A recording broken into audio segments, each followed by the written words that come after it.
আসসালামু আলাইকুম viewers, Sabinus কিচেনে তোমাদের স্বাগত জানাই। আজকে আমি যেভাবে লাউ শাকের পোস্তটা বানিয়েছি, এইভাবে বানালে তোমাদের ভাতের সাথে আর কিছুই লাগবে না। আশা করছি তোমাদের খুবই ভালো লাগবে। Aha. Yes.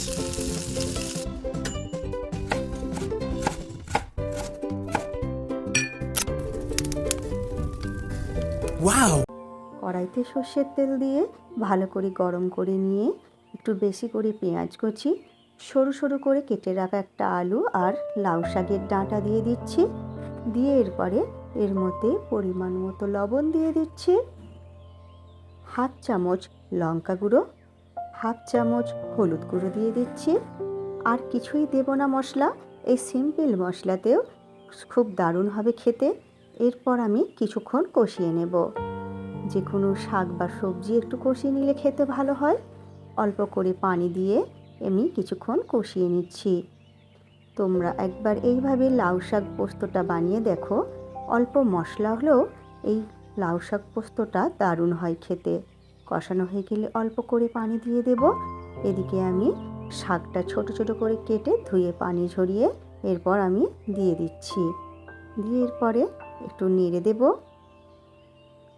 নেড়ে দিয়ে এরপর ঢাকনা দিয়ে দেব।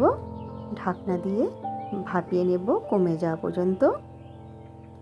কমে গেলে ঢাকনা খুলে আবার আমি কিছুক্ষণ পর নেড়ে দিচ্ছি। এইভাবে নেড়ে দিয়ে আবার আমি ঢাকনা দিয়ে হতে দেব সেদ্ধ হয়ে যাওয়া পর্যন্ত। সেদ্ধ হয়ে গেলে এরপর আলুগুলো আমি কিছুটা গলিয়ে দেব। এখানে আমি একটু বেশি করে পোস্ত বাটা দিয়ে দিচ্ছি। যে কোনো পোস্তর তরকারিতে একটু পোস্ত বাটা বেশি করে না দিলে খেতে ভালো লাগে না, তাই তোমরা একটু পোস্তটা দেবে ভালো করে বেটে নিয়ে। দিয়ে এরপরে ভালো করে নেড়ে দেব। আর আলুগুলো গলিয়ে দিলে পোস্তর তরকারি খেতে খুব দারুণ হয়। আর এদিকে ভালো করে নেড়ে ছেড়ে এরপর আবার আমি ঢাকনা দিয়ে 10 মিনিট মিডিয়াম আঁচে হতে দেব।